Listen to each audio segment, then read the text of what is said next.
بسم الله الرحمن الرحيم. السلام عليكم ورحمة الله وبركاته.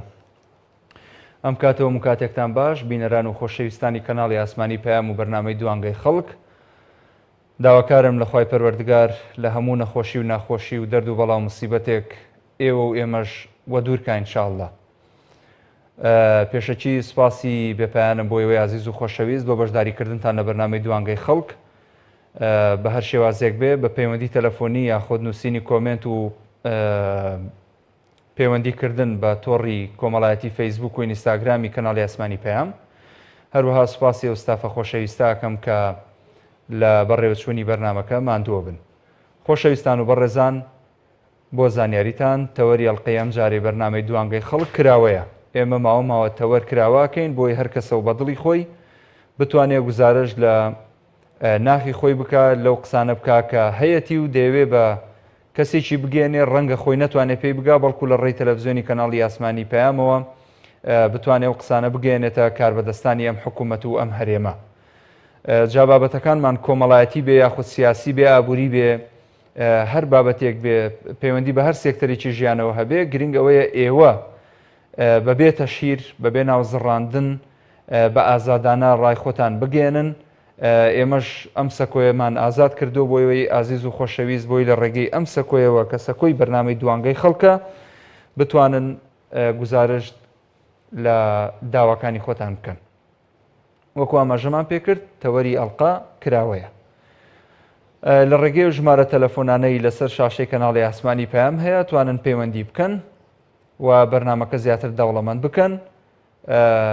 لە ئەڵلقەکانی ڕابردووە تا ئێستا من ئەڵلقەیەکم پێشەش کرد بێ کە تەوەرکراوە بوو بێ، چەند بەڕێزێک پەیوەندیان کردووە باسی معاناتی خۆیان کردووە، بۆ نمونە لە گەڕەکەکەیە شتێک ڕوئەدا یاخود حاڵەتێکی بەرچاو کەوتووە و حەزی کردووە قسەی لەسەر بکەین. ئێوە ئەتوانن لە ڕێگەی تەلەفۆنەوە وەکو ئاماژەم پێکرد گزارش بکەن لەو حاڵەتە ناخۆش و نەرێنیانەی کە دێتە ڕێگەتان لە ژیانتانە و ئێمە بە دڵێکی فراوانەوە لە ڕێگەی کەناڵی پەیامەوە ئەیگەێنین بەلایەنی پەیوەندیدار و دەسەڵات ئەوەندەی معنی بێ بە دەسەڵاتەوە و معنیش بێ بە خەڵکەوە. ئەوە هیوادارین لێرەوە خەڵکێک ئەگەر گوێی لەو قسانە ئەبێ سوودێک ببەخشێ بە ژیانیان بەخۆیان بچنەوە و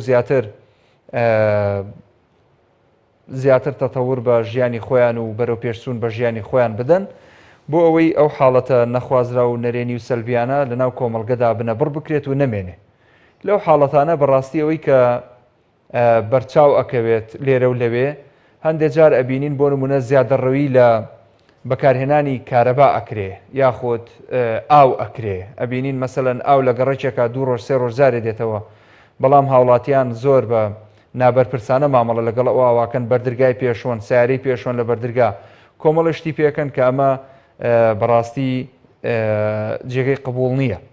هەروەها ئەبینین بۆ نمونە لە شوێنان لە گەڕەکێک سیارەیەکی گەڕۆک بەقاڵێکی بەڕێز کەسێک دێتە گەڕەکێکەوە نیوەڕۆیە مەسەلەن کاتی ئیسراحەتە بە دەنگێکی بەرز و بە سەماعەیەکی زۆر بەرز هاوارەکە خەڵکێک بێزارەکە بۆ فرۆشتنی کاڵا و شمەکەکەی کە ئەمەش بۆی هەیە هەندێک جار ببێتە حاڵەتێکی واتە حاڵەتێکی دەرونی نەخوازرا و لەلای هاوڵاتیان دروست بکە کە شەڕ و ئاژاوی لێ ببێتەوە بێتە دەرەوە بڵێ بۆچی بەم دەنگە بەرزەت و حاجەت ئەفرۆشیت و بەم شێوازە خەڵکی بێزارەکەی.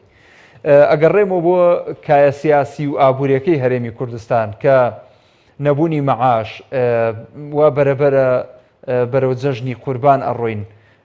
تا ئێستا فەرمانبەران و موچەخۆرانی هەرێمی کوردستان هیچ ئومێدێکیان بەم حکوومەتە نیە لە کاتێکە ئەمڕۆ لە تۆڕی کەناڵی ئاسمانی پەیام لە سۆشیال میدیا بینیومە کە حکوومەتی عێراق موچەی 3 مانگی داهاتووی فەرمانبەرانی دابین کردووە بۆی دابەشی کا بەسەر هاوڵاتیانی خۆیان.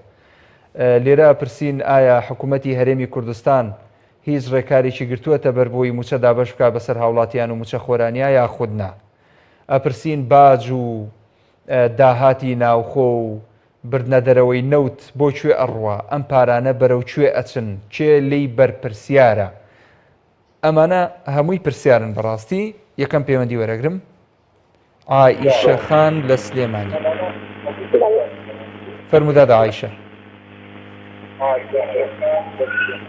الو بەڵێ دادا عایشە تەلەڤیزیۆنەکەت کەسکەی سوپاسە دەکەین ام كاتب باش هەموو کاتت باش تەلەڤیزیۆنەکەت دەنگی تەلەڤیزیۆنەکەت بگرە بۆ ئەوەی لە ڕێی تەلەفۆنەوە گوێ لە من بگری لە خزمەتە ام كاتب باش هەموو کاتی جەنابەت باش صورني اول رأيه بەڵێ تەوەرکراوەیە فەرموو عملت يعني باخذ انت مرقيك بكم ك يعني تسمرقيك كونا زانك زوج شخصية كسني ما بسي كسبها ناي وناي بەڵێ يعني يخون جاني خو مشروط هذا يعني من على كده جديد وشيء بينية تعرف شيء بينية بەڵێ يعني ترشتي هذا ام كردستان كسينية اللي بسرسيتها پێشمەرگەیشە والله باش فرنجاري يجبوا الاشخاص يعني پێشمەرگەی کۆنیشە ماوەیەک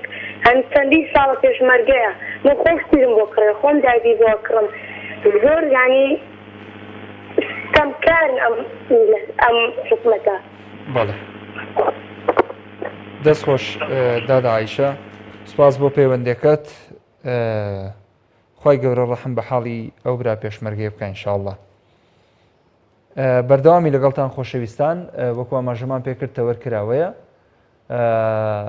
لە ڕێگەی ژمارە تەلەفۆنەکانی ئەوانەی کە دیارن لەسەر شاشەی کەناڵی ئەسمانی پێیان ئەتوانن پەیوەندی بکەن و ڕاو سەرنجی خۆتان بخەنە ڕوو بەڵێ بەڕێزان لە کەمێک بەر لێسا ئاماژەم بەوە کرد کە باسی سێکتەری نەوت و کشت و کاڵ و بەرهەمی ناوخۆ و باج و داهاتی حکوومەتی هەرێممان کرد کە ئایا ئەم هەموو داهات و موچەیە بەرەو کوێ ئەڕوا ئەوەی کە کۆ ئەبێتەوە نادرێ بە فەرمانبەران کاک سەفین وەرەگرم لە شاری هەولێر سلام علیکم کاک محمد عەلەیکە سەلام وەڕەحمەتوڵڵی وبەرەکاتوو کاک سەفین تەوەری ئەمڕۆمان کراوە ئینشاڵڵا فەرموو لە خزمەتان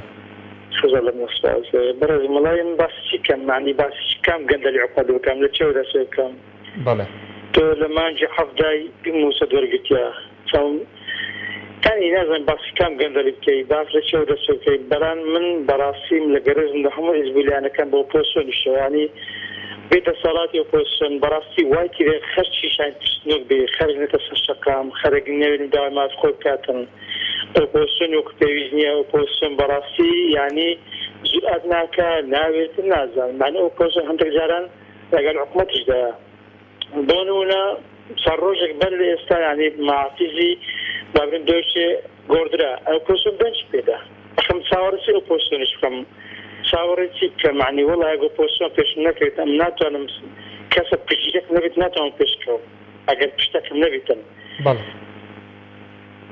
لە چێ دەستێکەم وەڵا جات شوێن نەماوە دەست پێ بکەین لە هەموو شوێنەکەەوە دەستمان پێ کردووە بەڵام کۆتایی نەهاتووە بخۆی متمانە بەدەسەڵات بمتمانە بۆ پۆسۆنیش نمایە کاک محمود شێ بەڕاستی ئەوەی آخر کاک سەفین با من خزمەتت بکەم بیندراون یعنی زۆر بەلامۆسەری بۆ ئۆپۆزیسیۆن بە بەدەسەڵاتێک بداتن بۆ پارێزگاری مافیزێک ئەدەبی بۆ دەسەڵاتەکە کەس بۆ پۆستەکان کەس بکە دەزانی مشکلەکە چیە کاک سەفین ئێمە یعنی ئێستا هەر هاونیشتیمانیەکی بەڕێزی ئەم هەرێمەمان بینیوە دەستە و جێ مەسەلەن گلەی لە ئۆپۆزیسیۆنەکە ڕاستە مافی خۆیەتی ئۆپۆزیسیۆن بۆ کراوە چاودێریی تون بێ بەسەر ئەم حکوومەت و دەسەڵاتە وەلی قبول نەکە بەڵام ئۆپۆزیسیۆنێک ئۆپۆزیسیۆنێکی بەڕاستی ئەتوانم بڵێم دەستبەستراومان هەیە تۆ ئۆپۆزیسیۆن بە 10 کورسی بە 10 کورسی بە 15 کورسی لە ئاستی 90 کورسی پەرلەمانە ئەوەت بۆ ناکرێت کە خۆت ویستت لەسەرێتی ئەوەت بۆ ناکرێت کە خۆت دەتەوێت ئەو خەڵکە هاتووە دەنگی داوەتە دەسەڵات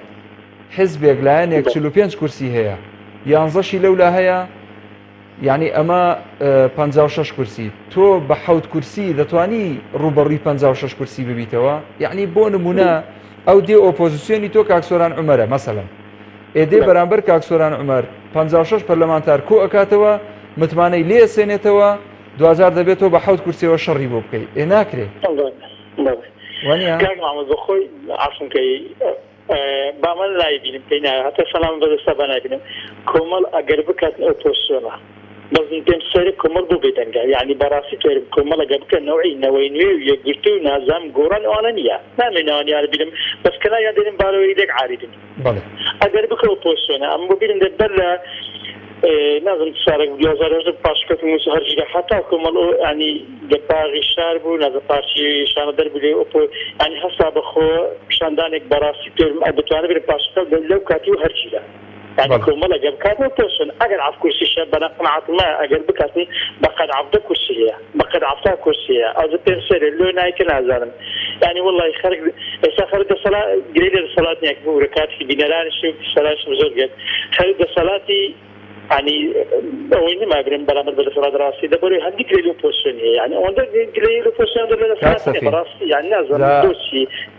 كاك سفين بابن قصيتي خوش بو زنابد بكم طبعا من موقعيتي من هي ولي الدفاع لكم الإسلامي كم بلام حقيقته دبي بقولتري شكا وكو هاتوا الله الساكت عن الحق شيطان أخرس بيدنگ لأستي حقا وكو شيطاني شي بيدنگ وايا غير بيدنگ بلا أستي حقا يعني خوانا خواسته بدا شبهنري بشيطاني شي بيدنگ شوان لي بلام اما كارجر انجمني سياسي ام كومالي اسلاميه ماوەیەک بەر لێستا لە چاوپێکەوتنێک لە کەناڵی پەیام ئەوەی باس کرد کە کۆمەڵ گوتن و کردداری یەک شتە یعنی ناڵێ و دوایی ئەو شتەنەکە حیزب هەیە لە کوردستانە خاوەنی بۆ نمونە 8 کورسی پەرلەمان بووە دوجار ئێستا پەرد بووە بە 4 کورسی و بە 2 کورسی ئەوەندەی گوتووە دەینە سەر شەقام و ئەوە دەکەین و مزاهرەکەین و ئەوواکەین بە تەسەوری من ئەوەندەی گفتار بووە کردداری نەبووە بەڵام کۆمەڵ ئەگەر بیەوێ کرددارێک بکات پێش ئەوە بیڵێت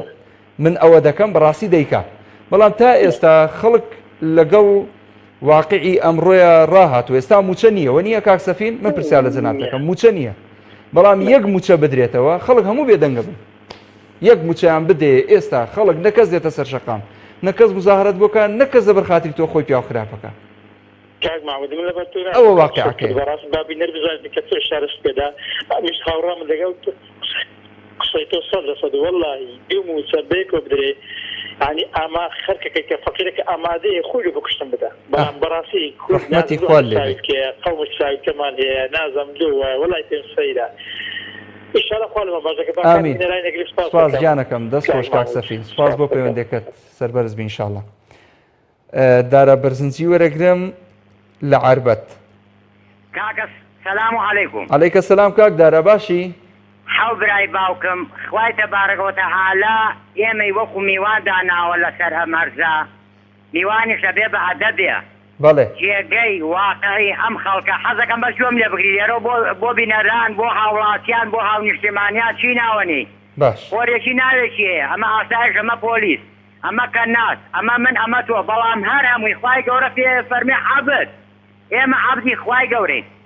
جاکە ئێمە میوانی لێرە بێ بە ئەدەبین ئەو ئەدەبە لەسەرەوە دیاری هەیە ئەمە بەهەژ ئەمە جەهەنەم ئەبەدی تایەی ئێمە باکمان نییە بەڕێسەری مەخلوقی خوای تەبارەکە وتەعالا لە ڕیزی مەلایکەیدا ناکشەیتان بوو بەڵام بێ ئەمری خوای گەورەی کرد ڕەجم کرا سەدام بێ ئەمری خوای گەورەی کرد ئاوای لێاو ئەمانیش بیکەن وایان لێیە تۆ سەرێم زەویەکەی تۆ بێ لە مەترێک ئاخەزی هەموو دنیا خواردن بێی تۆ بێ 2 کیلۆ زیاتر ناتوانی بخۆی عەزیزی من برای من خەڵکە بێ بە خۆیان کوێتەوە حەق با بە حەق حەزەکەم لێرە شارێ بەدەسەڵات بڵێم ئەڵێ ڕۆڵێکیان نەخۆی تەفرەدان بە دەستی دوشمنان خۆشەویستی نیسیمان ڕوکنێک لە ڕوکنی ئیمان تۆ سەری شۆر جۆرێمە بەڵێ جۆم لێتە چاک سەری شۆرشی کۆن کە کاکە هەمووی قازی و مەلاو شێخ بووە ئاسان هەمان دینیان لە دەوڵەت جیا کردەوە بۆ 4 پیاو نەبوو بێتە سەرجادە بڵێ نابێ ئەبێ دین لە دەوڵەتا بێ دین لە دەوڵەتانەمە هەموو شتێکەکرێت دزیەکرێ قاچاق شێتێکی حساب و بۆ ناکرێت ئەکەویتە سەرجادە دینە بێچێتەوە ناو دەوڵەت یاسایەکە خوای گەورە فەرمێ هەرچی بە پێم پەیامە نەڕوا کافرە ئێمە ناتوانین بە خەڵک بڵێن بە سوۆرنەکە بە خەڵک بڵێن بزیمەت وما عليك البلاغ وإلينا الحساب كاك دارا بەڵێ خوای گەورە لە قورآنی پیرۆزە فەرمێ ومن أعرض عن ذكري فإن له معيشة ضنكا ئەڵێ ئەگەر هەر کەسێک لە زیکر و لە دینی من چووە دەرەوە ئەوە ژیانێکی قورس و ئەستەمی هەیە حەزەکەم پێ بڕم قسە بۆ بکەم بەو قورئانە ئەمەنە مرتاحم ئەمەنە مرتاحم بڵێ بۆچی من قسەیەکەیە ئەڵێ کەلیمەیەکە نەقسە کەلیمەیەکە سوورەتێکە ناوی نورە بەڵام وەکو قسە خەڵک ئەڵێ نورم دیوە برای باوکم بە کەلامی خوای گەورە بەسی سزمەی قورآن بۆ قورآن بسپلام کردو بە چاوی خۆم نورم دیوە مەساڵێک تا حەوتە لەبێ سەناحی سلێمانی بووم چلور یەک ڕۆژ سزنی سیاسی بووم لە ئەمنی بەردەلای بەرامبەر حەتی ساڵح کە نایان ناوە سلێمانی پاڵاس بۆ لە براتە لە شارا گەورە بووم ماوەیەک هاتوومە تەعابەت 15 ساڵێکە بێ کەسە شیرینەکەی من قیامەت حەقە بەگومان نەبی إنه لغیب لظنین دوو دڵ نەبی لە غەیب حەقێکە ئەبێ بێ ئێمە تەبلیغیانەکەین با لێرە شاشتێکەیە با پێشکەمەوە ئەڵێ چاکسازیەکەین فترەیەکی ترە وەستین بزانی سەر داوەکانی شتەکانی دەرەکەوێ ئەگەر وانە بوو من بۆ خەڵکەڵێم ئاسایش بۆڵە بۆڵەکە پۆلیس بۆڵە بۆڵەکە کە نازێکە منێکم تۆیکە هەمومانێکین ئەو خەڵکە ئەگەر ڕازەکە بۆڵە بۆڵەکە ژیان بوەستێن بۆ ماوەی دوومان بۆی گاتە ئەو ئەمریکا کە مۆزحی دروست کردووە گاتە ئەوروپا گوێچکەی ئەمانە بگرێ بڵێ بۆچی وا لەو میلەتەکەن کاکە ئاسایش بۆڵی لێرە چێ دەوامەکە پێشبەرگە حی نەرشت دکتۆر حی نەرشت کورە ئەوی تر حی نەرشت تۆتە وڵاتێکی پسکۆلەمان هەیە سێ شارە توخوا باوەکو پیاوی بین بەڕێوە با بە پارتی و کۆمەڵ هەمومان برایەکین جۆ لە منە بەڵێ حەو برای باوکی باوکم خوای تەبارەکە وتەعالا ئەفەرمێ فەتەقوا سبەی ناڵێت کە نازووی ئەفەرمێ ئەم دەڵات خوا حەزەکەم شتێ ڕوونکەموانێک کاک محەممەد جۆ لێمە جۆم لێتە بەس کاتم زۆر پێدای بە کورتی بە کورتی کاکە دەماخی بەشەر نیو کیلۆیە دڵیشی نیو کیلۆیە کۆیکێ تۆ کیلۆیەکەکە بەشەر ئاگای لە خۆی نەبێ ئەم کیلۆیە ئەم 7 کیلۆیە لە دنیا داماوەکە لە سەری شۆی خاتە جەهەنەم وەسەلام عەلەیکم وەرەحمەت الله وبەرەکاتوه. وعەلەیکە السەلام وەرەحمەت الله وبەرەکاتوه. مام قادر وەرەگرم لە کەرکووک. ئەلۆ ئەلۆ فەرموو مام قادر. سڵاو برای بەڕێز. عەلەیکە السەلام سڵاو لێبێ مام قادر چۆنی؟ سپاس دەکەم خۆش بیاخوا. چاوە. برای بەڕێز من بە نسبەت وەرەکەوە چەند قسەیەکم هەیە. فەرموو. خۆی من کوردستانی ئێرانە تەنها یەک کەسێک وڵاتەکە. ئەم کەسە سەرۆک وەزیرە سەرۆکی حکوومەتە وەزیری داراییە وەزیری ناوخۆیە حتا موختاری دەڕەتەکان بە ئاو بە کارەبا بە هەموو شتێکەوە. تەنها من ئەمێ هۆنجاوەی چکۆم بکەم بە هەدیەی بەرنامەکەتان ئەگەر ڕاتان لێبێ. فەرموو. لە وڵاتەکەدا جانەوەرێک هەیە پێی دەڵێن ماری دووسەرە. ژێنێ بەرجۆی نەدوونە هاوارەکە منم مەلیکەکەی ئەم دەڤەرە. بەڵام ئایکە ئەو خەوی لێکەوتووە و بێخەبەرە. پێن بە خۆکاتێ با هۆزی گەنم هەڵدەکە نەزاری کەس دەبینێ و ڕەحم دەکا کاتێ ئەم مەلیکەی دەبەرە تاو ئەکاتەوە وا لە گۆڕستانەکەی هێتلەرە. زۆر سپاس بۆ جەنابەت مام قادر دەستخۆش سپاس بۆ پەیوەندیەکەت. هێلین خان وەرەگرم لە سلێمانی. ئەلو بەڵێ سەلام عەلەیکم. وعەلەیکە السەلام وەرەحمەت الله وعەلەیکی دەستخۆشی بەرنامە جوانەکەتان لێکم. سپاس دەکەین هەر بژیت لە خزمەتتان فەرموو. هێلین خان وەڵای پرسیارێکمە بوو. فەرموو. ئەوە ئەم ساڵ مەکتەبە بکرێتەوە؟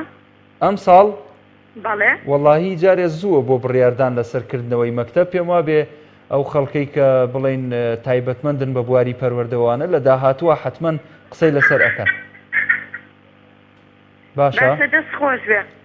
دەست خۆش بێ لە خزمەتاندا دەهێلین هەر بژیت. بەردەوامم لەگەڵتان لە بەرنامەی دوانگەی خەڵکەوە تەوەری ئەمڕۆ کراوەیە لە خزمەتی بەڕێزتان ئاین بۆ قسەکردن لەسەر هەر حاڵەتێک هەر دیاردەیەک کە ئێوەی بەڕێز ئێوەی هاوڵاتی ئێوەی مافخوراو لە هەرێمی کوردستان بەبێ جیاوازی لە تەواوی شارەکانی هەرێمی کوردستان ئەتوانن قسەی لەسەر بکەن لە ڕێگەی ئەم سەکۆ ئازادەی بەرنامەی دوانگەی خەڵکەوە لە خزمەتی ئەوەی بەڕێز و خۆشەویستین. خۆشەویستان و بەڕێزان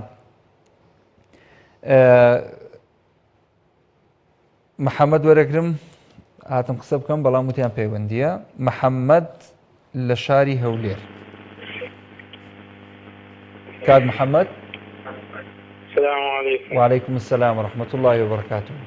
کاک محەممەد گیان باشی براکەم. چاوی ڕاستم سپاس دەکەم کاک محەممەد گیان. چاو ساف یا خۆزرای گەورم دەسۆشتان لێ دەکەم یا ڕەبی خۆی گەورە پایدارتان کە ئینشاءالله ئەجمعین ئینشاءالله. وەڵی دەربارەی تۆرەکە کراوە دەمێ مامۆستا محمود پیش بکەمە سەرەوەی کەوە ئەو ڕۆکە بەڕاستی زروفەکەەوە هەلایەتیە بەڕاستی خەڵک سەری لێشێوایە بەڕاستی ئەوەش دەگەڕێتەوە سەرەوەی کەوە ئەو دوو حیزبە گەندەڵە و ئەو دوو حیزبە مازیا و گەزە و دزانەوەیان لەو خەڵکە کردەوە بەڕاستی هیچ ئومێدەشان نما نە بە ژیان نە بە خۆشیەکان نە بە هیچ شتێکیان نما لەو ژیانە بەڕاستی. داواکارم لە خوای گەورە خوای گەورە هیدایەتیان بدا ئەگەر نانقومی ئەو خۆڵیان بکە بەڕاستی مامۆستا محمود ژیانێکی وایە تامی نما هیچ تامێک لەو ژیانە نازین تەماشا دەکەی مامۆستا محمود یعنی ڕۆژانە هەتوو گوێبیستی مزگەوتەکان دەوی بەزێ تاکە گوێ لە مزگەوتەکان ناوی مزگەوتەکان چەند بێنازن ئەرە وەڵام مزگەوتەکان بێناز جمعان سەبوو ئێستا تام لە نێژ و عیبادەتەکانیش نما خۆشی نما بەڕاستی وەڵڵاهی گریانت دێ بەڕاستی گریان دێ کە جێ لە بانگ ناوی بەخوا یعنی بۆ کەس لەسەر خوا بە جواد نایەتن یعنی هەتا ئێستا کەسمان نەدی کاکە برێ مزگەوتەکان بکرێنەوە مامۆستایەکان قوربانی ڕیشەکانتان مە ڕیشانتاندانە کە پێتان دەڵێن مامۆستایانی ئاهێنی داوا بکەن مزگەوتەکان بکرێنەوە. وەڵام من ئاگادارم کاک محەممەد لەگەڵمی لەسەر هێڵی کاک محەممەد خۆشببختانە ئەمڕۆ مامۆستا عوسمانکانی کوردەییمان هەیە ئەندامی لیژنەی وقافە لە پەرلەمانی کوردستان داوای کردوڵێ وەکو زانایەکی ئاینی و نوێنەری سەررجە مامۆستانی ئاینی پاشان وەک وەزیفەی پەرلەمانتاریم داوا دەکەم کردنەوەی دەرگای مزگەوتەکان بە ڕووی نوێژ خوێناندا چونکە لە کاتێکدا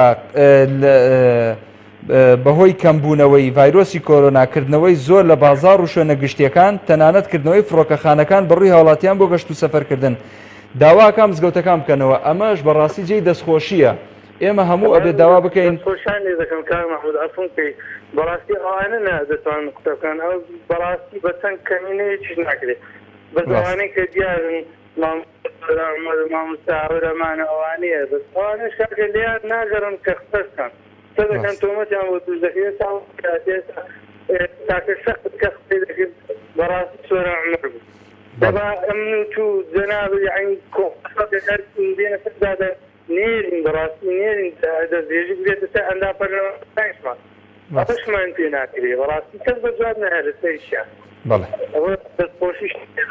دەست خۆش سپاسە دەکەم دەستی جەنابیشت خۆش کاک محەممەد جان لە هەولێرەوە سپاس بۆ پەیوەندێکەت دێمەوە سەید سادق کاک محمود وەرەگرم لە سەید سادقەوە کاک محمود کاک محمود جان سلام علیکم. علیکم السلام ورحمة الله کاک محمود جان. کاک محمود جان گوێ لە دەنگمان؟ بەڵێ گوێم لە دەنگتە کاک محمود لە خزمەتان فەرموو. کاک محمود جان ئێمە لە یەک شتا ماڵکاولوین. بەڵێ چییە؟ ئەو شتە چییە کاک محمود؟ ناوێرین داوای حەقی خۆمان بکەین ئەڵێن یا کۆمەڵی یا یەکگرتوویت یا ئۆپۆزیسیۆنی ئێمە کابرایەکی فەقیرین چینی فەقیرین داوای حەقی خۆمانەگەین ئەڵێن ئێوە سەر بەلایەنێتن با بە وەڵی نە پارتی نەیەکێتی نە کۆمەڵم نەیەگرتووی بەڵام داوای حەق و ماسی خۆم ئەگەم لەم وڵاتە وای وای کاک محمود بەڵام سەیرەکەی کاک محمود جان ئەوە موچەکەی ئەوەی دەن بەو شێوەی دەن بە خەڵکو و خەڵک چاوەڕێگە پەلاعەتەکەی لەو دەستا کیلوێ تەماتە بە 150 ناری تەبع لێ وەرەگرن یعنی بەڕاستی ژیان نەماوە هەوا وای لێ هاتووە خەڵک وای لێ هاتووە جل و بەرگ مدەیەکی تر بە بەرتوە نامێت. بەڵێ بەڵێ دەست خۆش بێ سپاسە دەکەم بۆ تێبینێکت کاک محمود سەرکەوتووبی ئینشاءالله. دەستی خۆش بێ کاک محمود گیان من مەمنونم زۆر. دەست خۆش برای گەورەی بەڕێز. سەلام عەلەیکوم براکەم. لە خزمەتان و عەلەیکە سەلام و ڕەحمەتوڵڵاهی و بەڕەکاتوه. بەردەوامی لەگەڵتان خۆشەویستان لە دوانگەی خەڵکەوە بەتەوەری کراوە ئەمڕۆ کاتمان تەرخان کردووە بۆ قسەکردن لەسەر ئەو بابەتانەی کە بەلای ئێوە گرنگە و مەبەستە لە خزمەتان نابین لە ڕێگەی ژمارە تەلەفۆنانەی لەسەر شاشەی کەناڵی پێم هەیە.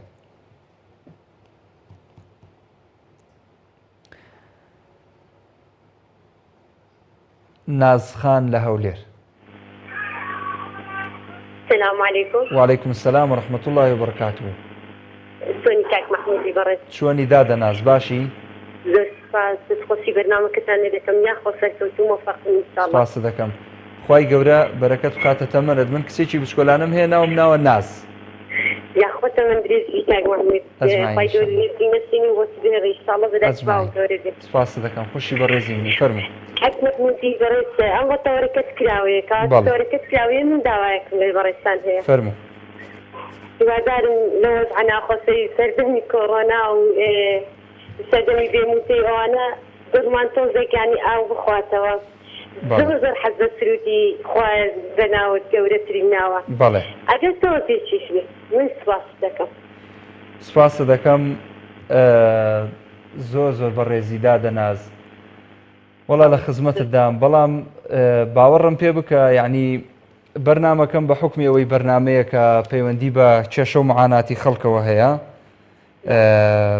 ئەو کاتێک کە تەرخانمان کردووە پێمان خۆشە لە خزمەتی خۆشەویستان بین لە ئاکاونتی خۆم یان لە پەیجی خۆمەوە ئەگەر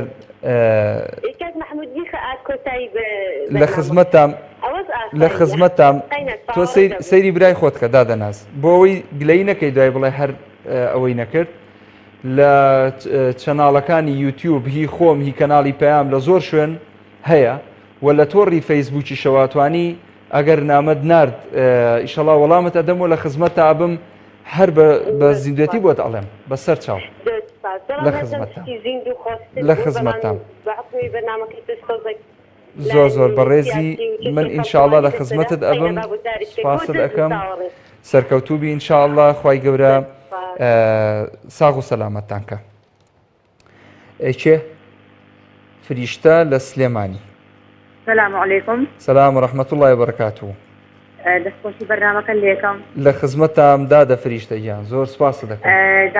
داواکاریەکەم هەبوو هیوادارم منع تەجەول بکرێت لە جەژنا لە گەرمیان ئەوەنە زیاد نەکرێت. بەڵێ لە گەرمیان لە تاسلوجەوە لە تاسلوجەوە وا تێگەیشتم وتی تاسلوجە ئەڵێم منع تەجەول بکرێت لە جەژنا. منع تەجەول بکرێ لە جەژنا بۆی توشبووی کۆرۆنا ئەوەنە زیاد نەکات. لە جەژنا منع تەجەول بکرێ. بەڵێ داواکارم لە حکومەت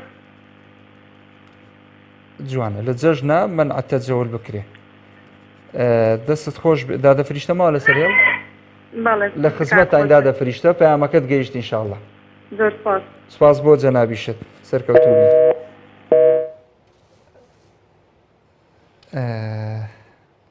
وەڵا شەڵڵا ئێستا بۆ نمونە ڕەمەزان بووایە یاخۆت بەرنمەکەمان بەرنمەیەکی ئاینی بووایە دڵی کەسم پێ نەشکایە لێرەوە جا قورئان بووایە تەواشیح بووایە سرود بووایە هەرچیەک بووایە من لە خزمەتان نبووم خۆم بە بچووکی ئێوە زانم هیچ کاتێک لە ئاستی داواکاریەکانی ئێوە من بەڕاستی خۆم پێشت نییە و لە خزمەتانم بۆیە داوای لێبوردنەکەم ڕەنگە لەم بەرنمەیەوە گونجاو نەبێ هەندێک داوا جێبەجێ بکەم بەڵام غەیری ئەمە بە دڵنیاییەوە لە خزمەتان نابم.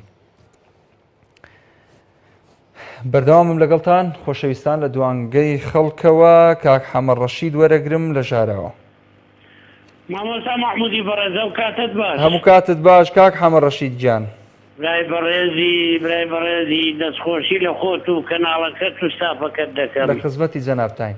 برای بەڕێزی بەخوا دنیا بەڕای من تۆزێک بە تەعەمود دەبێت دنیا خوراوە پیاو دەبێت بە سەبر بی ماومانە نەگەوی پێ نەگەوین ماومانە کاکە 29 ساڵ هیچ نییە بۆ دێموکراتی ئەمە سیستەمی سەرمایەداریە وەختی خۆی گوتمان چەسانەوەی میلەتانە بەیعاز لە وڵاتە دلێزەکانەوە دەکرێت زۆر باشەوەی کە یەک تۆ سەربوومەیەکی سیاسی بزانی دەزانی چ دەکرێت بەڵام بە نسبەت گوێم لێ بوو تاوێدی لەسەر مەسەلەی ئۆپۆزیسیۆن و دەسەڵاتیش و ئۆپۆزیسیۆن بە یەکەوە جوانن بەڵام ئۆپۆزیسیۆن حەقە گرەی لێ بکەم بەڵێ ئۆپۆزیسیۆنێکی هێندە نەرم نا ئەوەن دەستون نا سەنگەری لێ بگرین پێویستە بەدەسەڵات بڵین کاری چاک ئەمە چاکە کاری خراپیشەوە ئەمەش نێڵێن خەڵک پێی خراپە ئەوە عەدالەتە ئەوە عەدالەتە بەکاری چاک بوترێت چاک بە خراپیش بوترێت خراپ لە بابەت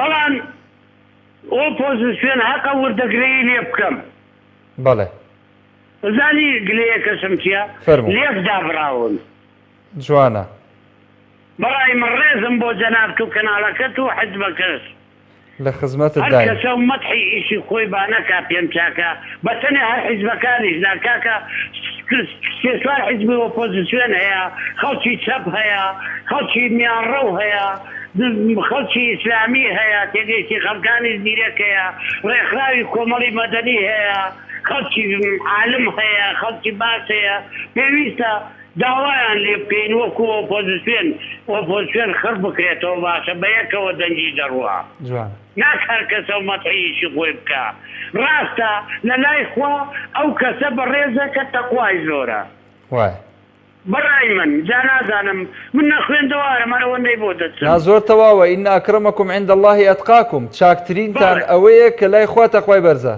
ئای ڕەحمەت لە بابەت بەڵام لەسەر دنیاش بەڕای من خۆپەرستی هیچ نییە خۆهێنانە پێش هیچ نییە شیربردنە پێش هیچ نییە دا بۆ دەسەڵات و ئۆپۆزیسیۆنی بەزەخت خۆپەرستکردن هیچ نییە بەکردەوە ڕێز لە خەڵک بگیرێ و خەڵکیش ڕێزت لێ دەگری دەستخۆش بەڵام بەداخەوە ئۆپۆزیسیۆن بەڕاستی شیرازەی زەعیفە پێم خۆشە بە خۆیان دابچنەوە ئەوانەی کە لە قیادەی ئۆپۆزیسیۆندا حیزبەکانی ئۆپۆزیسیۆندا هیچ دەکەن پێیان عەیب نەبێت کاکە وەکو حەزم کردی ڕێکخراوی کۆمەڵی مەدەنی خەڵکی پیاوی چاک پیاوی ماقۆڵ خەڵکی زیرەک زۆرە عولەمای ئاینی زۆرە ئەمانە بانگ بکرێن دەسەڵات ئەوە کردەوەیەتی هیچ عەیب نییە ئێمە بۆ میلەتەی کار دەکەین هەر حیزبێ ملی بگری دەڵار خواوی میلەتم میلەتی پێویستە ئیشی بۆ بکرێ بە قسە خۆپەرستی هیچ نییە باڕێ لە برادرانم نەگەمەوە دەست خۆش کاک حەمەڕەشید زۆر سپاس بۆ جەنابەت خۆشت بە ڕێزی سپاست دەکەم کاک هاوڕێ وەرەگرم لە سەید سادق دیارە داخراوەتەوە کاک هاوڕێ بەداخەوە وەڵا جا لەسەر ئۆپۆزیسیۆن بەڵێ خەڵکی گلەییان لێ هەیە بەڵام ئۆپۆزیسیۆنیش بەڕاستی کەم تەرخەم نەبووە لە هەندێک ڕووەوە بە تایبەت من باسی کەناڵی ئاسمانی پەیامەکەم باسی بەرپرسانمان ئەەکەم لە پەرلەمان بێ یاخود لە پەرلەمانی عێراق بوو بێ هەروەها لە دەسەڵاتە جیاوازەکان بوو بێ ئەوەندەی کە دەسەڵاتە بوون ئەلحەمدولیلا خەڵکی شایەتی خێریان بۆ دەدەن و ئەزانن ئێمە لە ڕابردووە خزمەتێکمان بە خەڵک کردووە و ناشی فرۆشینەوە بە هیچ کەسێک و واجبی سەرشانی خۆمان جێبەجێ کردووە. کاک سەباح لە خەلیفاوە. کاک سەباح السلام علیکم. عەلەیکە سەلام و ڕەحمەت الله. کاک محمود جان چۆنی باش قوربان؟ باشی قوربان. ئەرێ کاکە خەلیفاوە لەکوێیە؟ کاک محمود جان خەلیفاوە هەر لە پشتی مەحافەزەی سلێمانیە. بڵین بە لای پشتی بەکرەجۆوە؟ بەڵێ بەڵێ لە دەوروبەری بەکرەجۆیە تقریبا خەلیفەشین وەک خەلیفەمان لێهاتووە. ماشەڵڵاتان لێبێت. دەروێشتان هەیە؟ وەڵای دەروێشمان نییە ماوە دەروێشەکانی هەموو کۆکریوتەوە زارێ. باشە توایەک پرسیاری تر ئێوە لەولادەیە چەند ماڵن گوندەکەت چۆنە تەبیعەتی وەزعەکەت چۆنیە لەوێ؟ وەڵای کاک محمود جان خەڵکی ئێرە بڵێم وەختی خۆتەمانەوە بوونکەوە بەس ئێستا خەڵکی خەلیفاوە بڵێن هەمووی دەرەوەی شار و چواردەوری شار لێی کۆبوونەوە شوێنێکی چۆن دەڵێی هەژارانەیە شوێنێکی باشە بۆ خەڵکی فەقیر. ڕێز و سڵامان بۆ تاک بە تاکی خەڵکی خەلیفاوە هەیە. برای گەورە کاک محمود جان سەلامەت ئەرەوڵا کراوەیە لە خزمەتتان فەرموو. خزمەت لە منەوتم بازارێکی بڵم کاک محمود ماشەڵڵا زۆر خۆش جوانە ئەوڕۆ. بەڵێ. ماشەڵڵای لێبێ. چاوی ڕاستە. خۆش بیاخوا وەڵای شتێکش هەبوو برانەتم خۆش پێت بڵێم.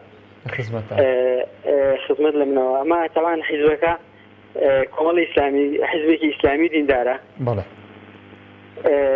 هەندێک شتی هەیە لەسەری مەسەلەن نازانم خەڵک هەیە عەقیدەییان تەماشا بابەتەکەی دەکات نەک سیاسی. بەڵێ.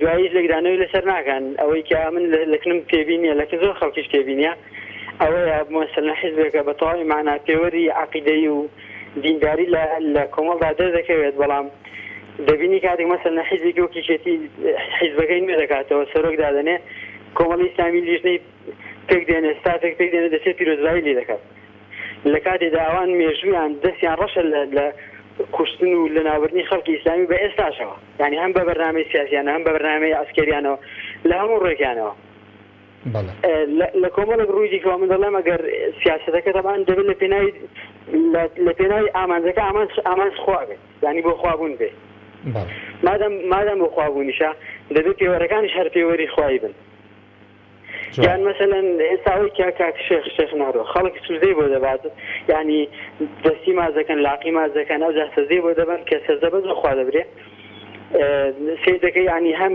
ستاتی کۆمەڵ لە ئاسی قیادەوە هەتاکو خەڵکەکانی کەش پرسە دەنێرن دەچن سەرخۆشی لێ دەکەن لەو کابرا یعنی لە کاتێکدا کابرایەکی مشریکە ڕەنگە ئەو قسانێک کێسی دەیکەم لەو شوێنە زۆر گونجاو نەبێت دەبوو لە شوێنی کە بیکەم بەڵام بابەتەکەت کراوە گفتم مادام ئەمیش هەر لەبەرخوا بابەتەکە خۆم دەگەێنم و هەم لە کاک محمەدیش دوو قسان دەکەم و باسی خەلیفەشی بۆ دەکەم دەست خۆش بێت سوپاس دەکەم کاک سەباح ڕێز و خۆشەویستیمان بۆ جەنابەت هەیە دیارە وەڵامی ئەو بابەتەی کە جەنابەت باست کرد شوێنی خۆی هەیە وەکو فەرمووت و خەڵکی معنی خەڵکێک کە تایبەتمەندن بەو بوارەوە ئینشاڵڵا وەڵام بدەنەوە چکە من نەموفتیم بەڕاستی ناتوانم فتوا بدەم کە چێ ڕاستە و چێ خراپە و چێ کافرە و چێ مسلمانە و نە ئەشتوانم من بە ناوی حزبێکەوە قسە بکەم کە خۆی سیاسەتی خۆی دادەڕێژێت و ئاقلانە و ژیرانە و زیرەکانە تا ئەمڕۆ ئەلحەمدولillah خوا لە خۆی ڕازی کردووە تا ئەندازەیەک و خەڵکیش لێی ڕازین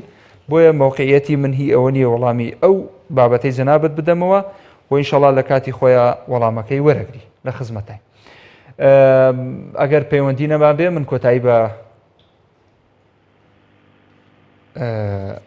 ئەگەر دەبزانە لە خەت ماوە ئەگەر مابوو وەرێ مام جەوهەر ئەوە جەنابەت ئاخیر پەیوەندی لە خزمەتە باشە لە خزمەتان فەرموو ئێوەرە باش هەموو کاتت باش من دەڵێم لە سەرەتای جامەزرادنی سۆسەکانی کوردستانەوە بەنسبەت کوردستانی عێراق هەر بە شەقەتی هات بۆیە ئێمە سیاسەتمەدارمان نەبوو سیاسەتمەداری اقتصادمان نەبوو سیاسەتمەداری بەڕێوەبردنی خەڵکی کوردستانمان نەبوو نەمانتوانی هیچ شتێک جێبەجێ بکەین ئەوانەی کە دەگوترێ لەسەر تەلەڤیزیۆنەکان من هەر پێم وەکو پرۆپاگەندەکە ئەوە تا دەستیان بۆ قوتی خانەنشینی مەدەنیش بێت کە 30 ساڵی هێز 35 ساڵی هەیە تعدایان لێوانش کرد ئەوە حکوومەتێکی ڕووخاوە پەرلەمانێکی دۆڕاوە سەرۆکاتێکی هەرێمی بێمانایە هەر لە بەغدا و هەرچی سیاسەتمەداری کوردە توانای ئەوەی نییە کەسێکی هەوای خۆش بۆ ژیانی خەڵکی کوردستان چارەسەر بکە هەمووتان بەرپرسیارن هەرچی حزبی ئیسلامیە هەرچی حزبی عدمانیە هەرچی یەکێتی پارتی هەرچی نەوەی هەرچی گۆڕانە هەمووتان بەرپرسیارەتیتان بە تەواوەتی لەسەرشانە لەبەرەوەی سەرکردەکان هەموویان بە پێچەوانەی شەریعەتی خەڵکی کوردستان و خوا و پێغەمبەر ڕەفتار دەکەن هی هەمویان حەسابی درۆیە دەکەن ئەگەر ئەوانە ڕاست دەکەن بادێنە ناو خەڵکی کوردستان شار بەسار دێ بەدێ لە نزیکەوە پێکەوە بان و خۆی چند دوژمنی یەکنین بەڵام هەمووی هەر پەیڕۆ پرۆگرامەشان هەڵگرتۆ بەناوی مافی مرۆڤ و ئازادی کوردستانی ئەویش درێ دەکا من لێرەوە بە دوو کلمە عەرەبی قسان دەکەم نرحب بالسيد كاظمي إلى شمال العراق لأنه هذا ليس كردستان منكوبين بيد الأحزاب المنكوبة كهم السبب الأساسي هم لا يوجد لديهم تصرف إنسانية أمام شعبنا الكردي يرجى بالشعب بالتوقيع ناس يروح بغداد حتى يجي السيد كاظمي يجي شمال العراق هذا أسرب من هذول حكم كموجودة في كردستان من برلمان العراق خسران شعب تعبان شعب زعلان شعب خسران شعب جوعان شعب نعسان من هو السبب؟ أنتم السبب كل قيادة كردية هو السبب للمشاكل ليس الشعب الكردي شعب مظلوم بس قيادات الكردية كلهم بس لديهم خطة خيانة لا يوجد لديهم إنسانية أمام شعبنا الكردي شكرا سباس شكرا لك أيضا مام جوهر من كوي سنجق دەست خۆش سپاس بۆ پەیوەندەکەت مام جەوهەر تا ئەڵقەیەکی تری بەرنامەی دوانگەی خەڵک بەخوای پڕبەزەی و میهرەبانتان ئەسپێرم لە دوای خێر بێ بەشمان مەکەن تا ئەڵقەیەکی تری دوانگەی خەڵک. السلام عەلەیکوم وەڕەحمەتوڵڵاهی وبەرەکاتوه.